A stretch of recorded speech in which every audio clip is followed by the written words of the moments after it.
Praise the Lord. தற்காலிக சோதனை நிரந்தர வெற்றி என்ற தலைப்பின் கீழே இந்த நாளில் ஒரு சின்ன தேவனுடைய செய்தியை நாம் கேட்கலாம். அநேக நேரங்களில் நம்மளுக்குள்ள பெரிய பெரிய கேள்விகள் உண்டு. என்ன கேள்விகள்? ஆண்டவர் என்னுடைய ஜெபத்தை கேட்கவில்லையா? இல்லாவிட்டால் எனக்கு ஏன் இந்த போராட்டங்கள் அதிகமாக இருக்கிறது?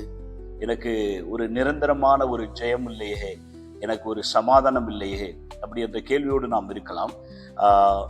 முடிந்தால் நீங்கள் சங்கீதம் 125வது சங்கீதத்தில் 3வது வசனம் இப்படியாக போடப்பட்டிருக்கிறது. நீதிமான்கள் அநியாயத்திற்கு தங்கள் கைகளை நீட்டாதபடிக்கு ஆகாயமத்தின் கொடுங்கோல் நீதிமான்களுடைய சுதந்திரத்தின் மேல் நிலைத்திராது. இந்த அதிகாரம் முழுவதும் ஆண்டவர் தெளிவாக பேசுகிறார். கடைசியாக சொல்லுகிறார், இஸ்ரவேலுக்கு சமாதானம் உண்டு. கட்டாயம் சமாதானம் உண்டு, அதுல ஒரு மாற்றமும் கிடையாது. ஆனால் தேவன் கொடுக்கிற இந்த சமாதானத்தை நாம் எப்படி பெற்றுக்கொள்ள முடியும், இந்த சோதனையான காலங்களை எப்படி கடக்க வேண்டும் என்பதை குறித்து தெளிவாக ஆண்டவர் வாக்குத்தத்தமாகவே இந்த வசனத்தை கொடுத்திருக்கிறார். நாம் பார்க்க முடிகிறோம். நீதிமான்களுடைய சுதந்திரத்தின் மேல் நிலைத்திராது ஆகாமியத்தின் கொடுங்கோல் என்று போடப்பட்டிருக்கிறது.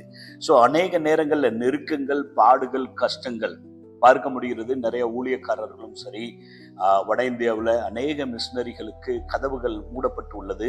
அவர்கள் இப்படிப்பட்ட பாதைகளில் செல்கிறார்கள். அதே போல அநேக விசுவாசிகள் நாம் பார்க்க முடிகிறது. தேவனுக்கு ஆக பயன்பட்டவர்கள், தேவனோடு நடந்தவர்கள் இப்போது சுதந்திரமாக ஆராதிக்க முடியவில்லை. அது மட்டுமல்ல, நாம் பார்க்கலாம் அநேக இடங்களில், எல்லா இடங்களிலும் நாம் பார்க்கிறோம், பயங்கரமான ஒரு நெருக்கடியான காலங்கள் மத்தியில தேசம் சென்று கொண்டு இருக்கிறதை நாம் பார்க்க முடிகிறது. இந்த மாதிரியான சூழ்நிலையில ஆண்டவர் என்ன எதிர்பார்க்கிறார் தேவனுடைய பிள்ளைகளோட வாழ்க்கையில, அதை நாம ரொம்ப கவனமாக பார்க்க வேண்டும். நிறைய நேரங்கள்ல வாக்குத்தத்தத்தை மட்டும் நாம் பார்க்கிறோம்.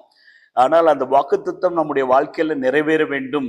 தேவன் நிரந்தரமான அவருடைய கரத்தை நீட்டி நம்மை ஆசீர்வதிக்க வேண்டும், ஆண்டவர் சமாதானத்தை கொடுக்க வேண்டும் என்றால் நாம் என்ன செய்ய வேண்டும்? அதுல போடப்பட்டிருக்கிறது 4வது வசனத்துல, கர்த்தாவே நல்லவர்களுக்கும் இருதயத்தில் செம்மையானவர்களுக்கும் நன்மை செய்யும். ஆண்டவர் தெளிவாக சொல்லுகிறார், இந்த சூழ்நிலையில நாம் நன்மை செய்கிறவர்களாக, செம்மையானவர்களாக, அதாவது உண்மையுள்ளவர்களாக இருக்க வேண்டும் என்று ஆண்டவர் விரும்புகிறார். அதோடு சேர்த்துதான் 5வது வசனத்துல, தங்கள் கோலனான வழிகளுக்கு சாய்கிறவர்களை கர்த்தர் அக்கிரமக்காரரோடு போக பண்ணுகிறார்.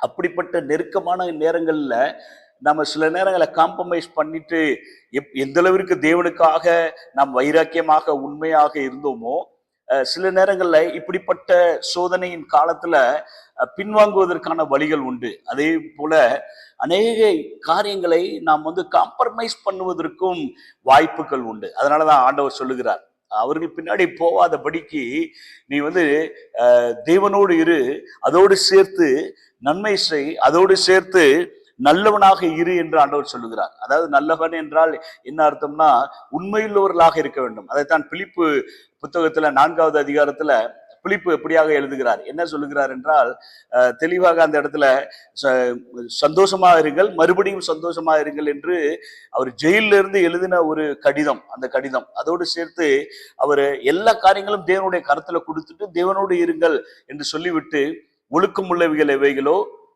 அப்படி என்று ஒரு லிஸ்டவே அவர் ப்ரிப்பேர் பண்ணி சொல்லுகிறார். சோ நம்முடைய உண்மைத்தன்மையை நாம் காத்துக்கொள்ளுபவர்களாக இருக்க வேண்டும். தேவனோடு உள்ள உண்மைத்தன்மை, அதே போல நம்மளோடு வாழுகிறவர்களோடு இருக்கிற உண்மைத்தன்மையை நாம் காத்துக்கொள்ளுவர்களாக இருக்க வேண்டும். சோதனை காலத்துல இருக்கும்போது நமக்கு அனுமதிக்கப்பட்டு இருக்கிற தற்காலிக சோதனை ஒரு நிரந்தர ஜெயத்தை கொண்டு வரும். ஏனென்றால் வேதத்துல பார்க்கலாம், அநேக தெய்வ மனிதர்களுக்கு திரும்ப திரும்ப திரும்ப பெரிய பெரிய பிரச்சனைகள் வரவில்லை. அது ஒரு காலகட்டம் இருக்கிறது. அந்த காலகட்டத்துல சோதனை வந்தது. ஆனால் சோதனையை மேற்கொண்டார்கள். எப்படி மேற்கொண்டார்கள்? தேவனோடு உள்ள உறவுல, உண்மைத்தன்மையில நிலைத்திருந்து அதை ஜெயித்தார்கள். அதோடு கூட நாம் பார்க்கிறோம், அவர்களை தேவன் உயர்த்தினார், தேவனை ஆசீர்வதித்தார், இன்னும் அதிகமாக பயன்படுத்தினார். இந்த வார்த்தையின் மூலம் தேவன் உங்களோடு இடைப்படுவார் என்று விசுவாசிக்கிறேன். தேங்க்யூ. God bless you.